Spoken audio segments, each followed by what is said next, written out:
Well, today we're going to think about what seems to have become the number one issue of our time, whether we believe it or not. Everyone seems to be talking about it or have an opinion about it: climate change. So imagine, if you will, discovering that unless human beings don't drastically change their ways, and soon, they will, in a few short decades, not only destroy themselves, but the very planet they are living on. It drives you to talk about it at every possible opportunity to anyone who will give you a hearing. You talk about it again and again and again for decades, but no one will listen. Not one. So you make provisions for yourself, your immediate family, and breeding pairs of every kind of terrestrial and avian creature to survive what is coming. You climb into the lifeboat. Then the rain starts to fall. These 8 designated survivors disembark to find their home, their streets, their highways, their shops, their cities, their stadiums stripped away, deleted, gone. Every animal on the planet not in the lifeboat, gone.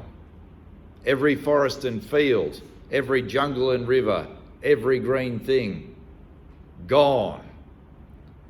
Every human being they had ever known, from peasants to presidents, millions, perhaps billions of people, deleted, gone.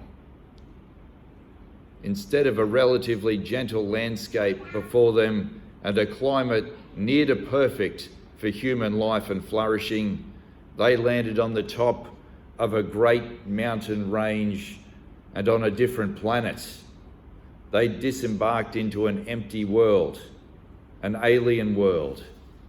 Only 8 people survived the awesome and terrifying power of God by His mercy alone. Up until the flood, humanity had never seen a dark cloud. They didn't know what rain was. Then they experienced 40 days and nights of the most ferocious downpour in the history of the planet.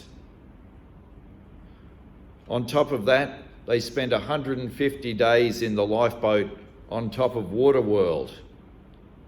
For the rest of their lives, every time they saw a cloud, let alone felt a spit of rain, or were out in a shower or a storm, they'd probably experience a PTSD meltdown and wind up in the fetal position from terror.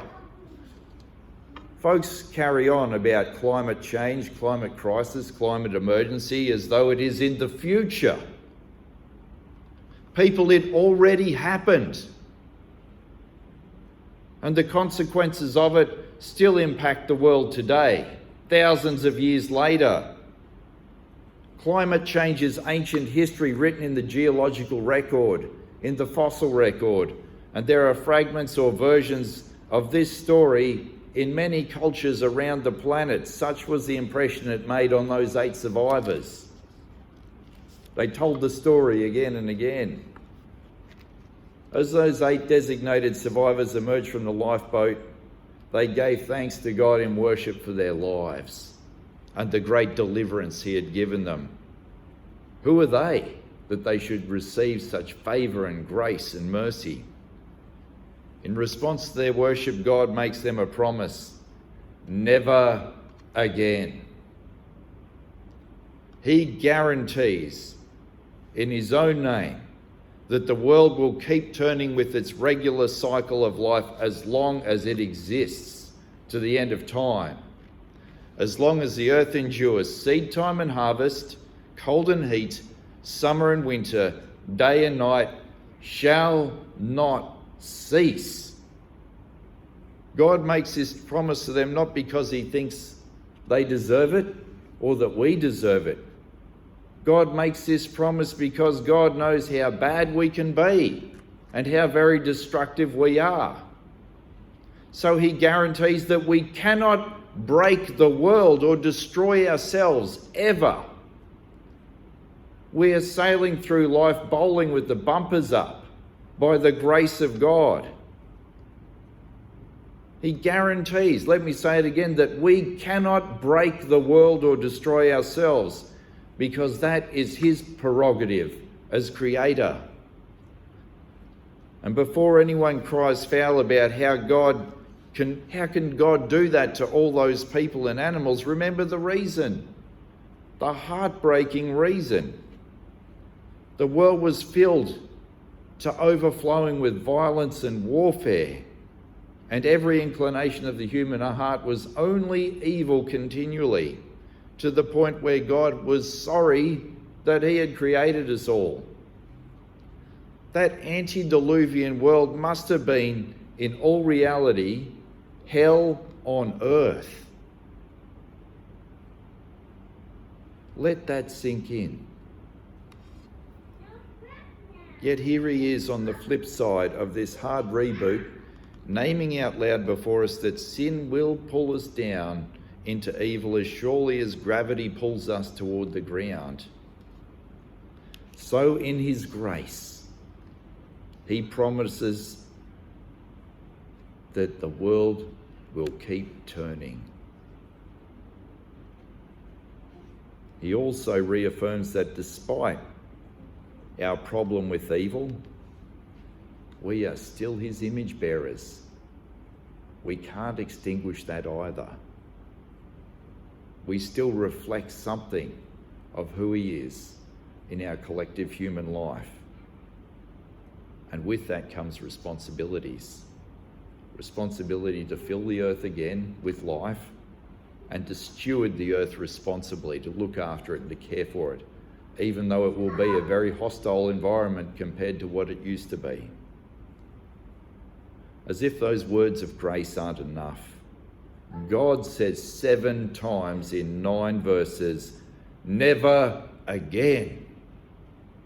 Never again will I destroy the earth with a flood. Those traumatized survivors really needed to hear those words. Remember, they had never seen rain in all the centuries of their long lives until earlier that year.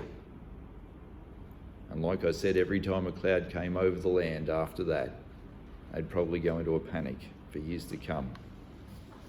But with the cloud would come the bow. We call it a rainbow, but in the original lingo, it is the word for war bow. God had used rain as a weapon of warfare. Now he's hanging it up as a piece of installation art to show us that he is at peace with us. God makes this deal not just with Noah, but with his descendants and every living creature on the planet. I won't wipe it out ever again. I will look to the bow. I will remember.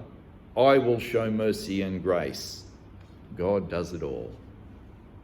All we need to do is look at the sign and know comfort and grace. These are some of the most ancient promises of God to the human race, and we really, really need to hear them now. There is nothing we can do to destroy this world.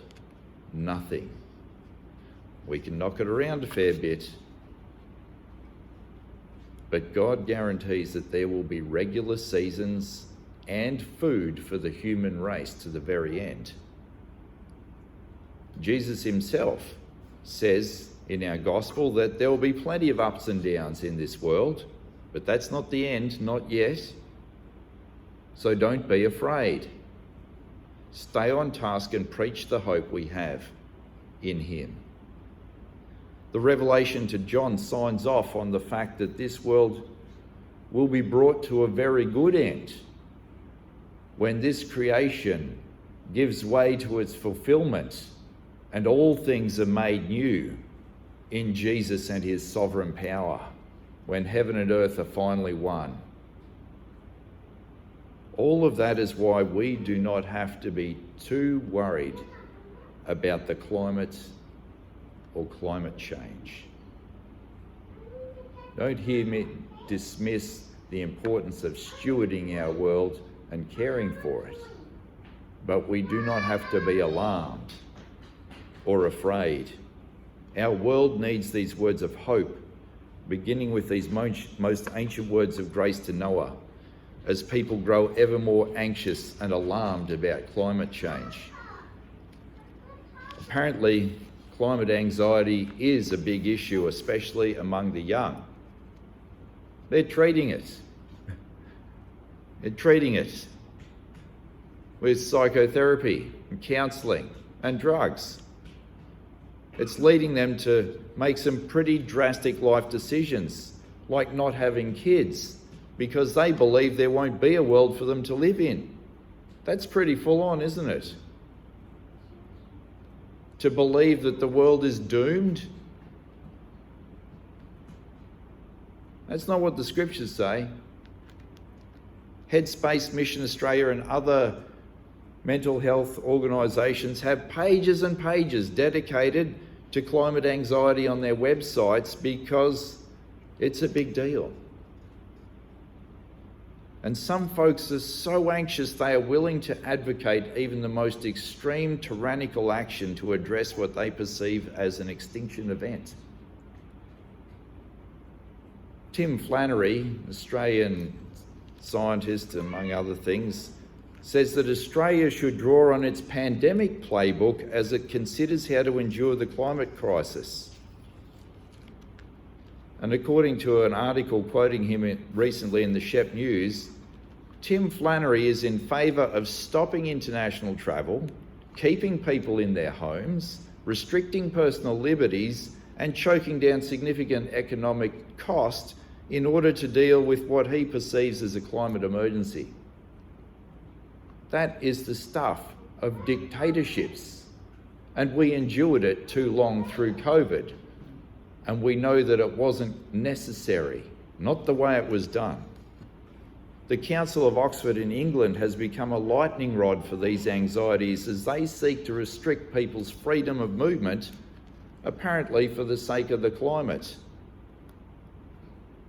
And everywhere we turn, there is alarmist propaganda saying that the end of the world is nigh and that we must take drastic action or we're all gonna die. Our own Shire Council has declared a climate emergency.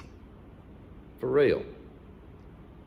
Robert McLean, a local journalist, has half a page on climate change every single week in the paper, preaching like he's Noah. They would all give Chicken Little a good run for her money. Look out, the sky is falling. And they call folks who challenge their assumptions or beliefs climate deniers, as though they are heretics of some kind of environmental religion. Folks, that's dangerous. The trouble on all sides of this issue is that ideologues, moneyed interests and panic merchants are making it hard for anyone to discern the truth. Part of the problem is that we're so heavily invested in keeping the world exactly the way it is now and have budgeted not even for a millimetre of change in the state of the climate. We Christians are prepared though. We know that the climate changed in the past and that it will continue to change until the end, and that nothing stays the same. After the flood came an ice age, and then the ocean level has gone up and down repeatedly since. Places that were rainforests like the Sahara and Antarctica are now covered with either snow or deserts. The world is going to keep changing. We build luxury houses and high-rises right up to the beaches, and then cry foul when the sea comes up to meet them and wash them away. We build houses in this country that are not fit for purpose and slap an air conditioner on the side and wonder why we're cooking on the outside. We cut down all the trees and wonder why it doesn't rain anymore. We carry on about fossil fuels and cow flatulence warming the earth, but ignore the extraordinary volumes of concrete that we pour out every year over arable land that could feed people and be covered by trees And we expect the poor of the earth to shut up and not enjoy the basic benefits of modern technology like cheap power, cheap heating and cooling, decent housing and personal transportation, while the climate heroes fly around the world in their private jets and live in gigantic houses, often one or two people alone, whose carbon emissions probably outdo some small countries. And they're telling us all to tighten our belts. Folks, forget climate change. We need to address the root issue that led to it in the first place, in that devastating global cataclysm called the flood. It's human violence and warfare.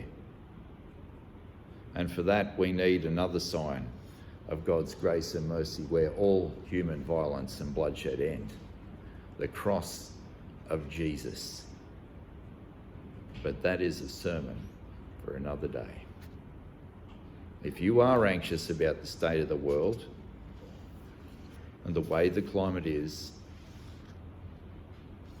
I implore you, look to the bow in the sky and know the comfort and grace of God. He says to you today, as long as the earth endures, seed time and harvest, cold and heat, summer and winter, day and night shall not cease. Amen.